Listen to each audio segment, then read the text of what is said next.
Okay, so good afternoon everyone. So my name is Natria Roman. So good afternoon. So we are the last reporters. So our topic for this afternoon is about research and partnership for creative teaching. So can you please read our objectives first? Sabay-sabay po. To examine the role of research in identifying effective strategies and addressing challenges in multi-grade teaching. To highlight the importance of partnerships among teachers, parents, communities, and government in supporting multi-grade classrooms. To provide insights and recommendations that can enhance the quality of education in multi-grade settings. Thank you. So now, ibasa na po ulit ang ating introduction. Multi-grade teaching is an instructional setup where a single teacher handles learners of different grade levels in one classroom. This is common in rural and remote areas where resources and teachers are limited. To address the challenges, continuous research and strong partnerships between schools, communities, and stakeholders are necessary. So thank you everyone. So when we say multi-grade teaching, this means one teacher teaches different grade levels in one classroom. So as we all know, this is usually happens in far-flung areas, tama ba? Okay. So, kaya nga yung mga teachers na na-assign doon na part, within that community sa far-flung area, it is very hard for them to teach when they teach because of limited resources, heavy workload, and weak support. So, hindi gaano nasusuportahan ng government yung pangangailangan ng school within that community. So, in able to resolve that problem, that's why continuous research and strong partnership between schools, communities, and stakeholders ay kinakailangan para matustusan yung pangangailangan ng isang multi-grade classroom. So, nag-gets lang? Okay. So, we have here research in multi-grade teaching. So, sino gusto basa?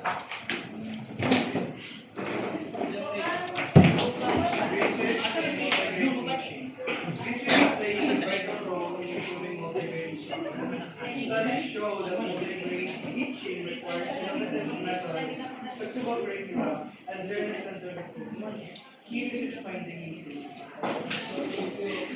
So research plays a vital role in improving the multi-grade instruction. So when we say research, sa Tagalog pa is pananalistic or the systematic investigation. So this study shows that multi-grade teaching can work well if the teacher use this following. So first we have innovative method. So when we say innovative method, is new ways of teaching. Kung ano yung ginagamit ng mga teachers na strategies para magturo sa mga bata. And second, we have flexible curricula. When we say flexible curricula naman is, ito yung mga lessons that can be adjusted to different grade levels na magiging applicable para sa kanila. And last is learner-centered approaches. So, very familiar naman ito sa learner-centered. When we say learner-centered, is focusing on what students need to learn. So, they are key research findings na ating pag-uusapan ngayon. And first, we have the learning outcomes. So, sino gusto magpasa ng first bullet? So, next na, Jimmy.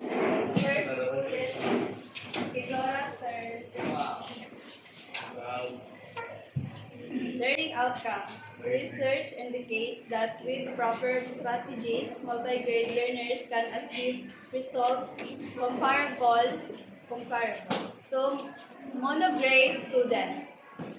So the multi-grade as well can achieve the same result, or they can learn also if the teacher used the proper strategies. So when we say proper strategies is right strategies na ginagamit ng mga teachers sa pagtuturo. So ayun nga, kahit nga different grade levels kung nasa isang classroom, is possible pa rin yung learning, makaka-learn pa rin yung mga bata if yung ginamit ni teachers na strategies is effective sa learning ng mga students. So, yes na everyone? Yes. So, next, student. Multi-grade classrooms can foster independence, leadership, and social skills through peer So ito yung mga benefits na So ito yung mga benefits ng multi classroom. So sa multi classroom is na-enhance yung social skills ng mga bata. Especially when it comes to their leadership. And also, they learn to work cooperatively into others. And also na-foster yung independence nila. Naging independent sila as a student. So next naman, we have the instructional strategy.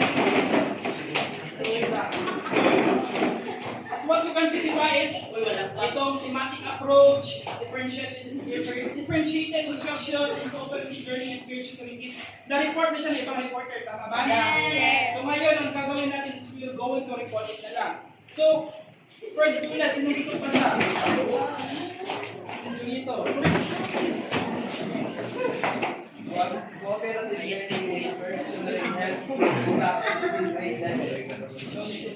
So, when we say cooperative learning and peer tutoring, so dito is the students learn by helping and teaching each other. So, buhat pa sa both, when, kung nagtutulungan yung mga bata, is natututo yung isa't isa, tama? Yes. Okay, so, second bullet, thematic and modular approach. So, in May, ay one, generous. Second bullet po. Vinyug, sir. Thematic and modular approaches allow teachers to handle varied competencies simultaneously. So, ngayon, sino yung may idea about thematic approach naman?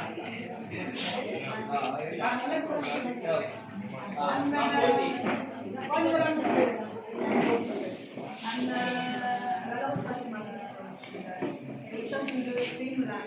And then, lahat sila, yun ang lesson nila, single team lang. Pero different level of, discipline, kumbaga sa iba grade 1, iba yung gagawin nila.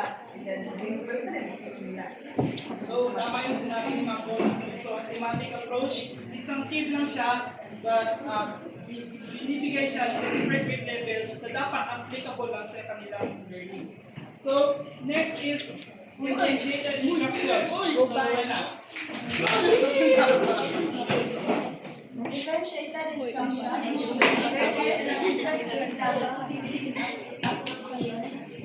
So, ngayon, sa naman may idea sa differentiated instruction. So, So, differentiated instructions, ito yung instructions na ginabigay mo sa students differently. The first one sila, kumbaga sa students, merong smart na student, merong moderate and then merong sluggish.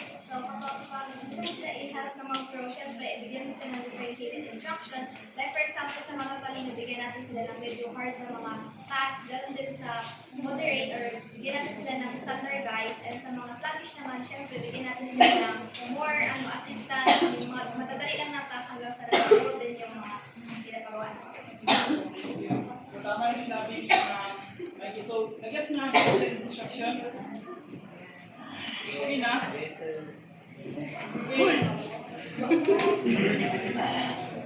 So, ayun naman, these are the challenges na nakaharap ng mga teachers na assign in that community sa Markham area. So, first, gusto mo siya. Ari na mo! Kaya, First mo, limited resources and training for teachers. so, ayun nga, dahil nga nandun sila sa rural area, sa apartment area. So, ayun, isa sa mga kinakaharap nilang challenges is yung limited resources. So, sila gaano materials na ginagamit sa pagtuturo. And wala masyadong, hindi well-trained yung mga teachers doon. And second bullet naman. Sir, not sir. Heavy workload go to multiple grade levels. So, thank you, ma'am. So, dahil nga, 2 or more yung grade level na hinahamil ng isang teacher within that classroom. So, every person due to multiple grade level. So, nahihirapan yung mga teachers na turuan sabay-sabay yung mga students. So, lastly, Person, sir. Uday, Social support from Uday. teachers. So, ayun nga. Sometimes the policy makers and the communities and the government hindi nila masyadong nasusuportahan yung school ng multi-grade classroom. So, ayun nga, hindi ko na siya i-further explain is because kaya i-explain ni Ma'am Uday kung paano siya i-resolve.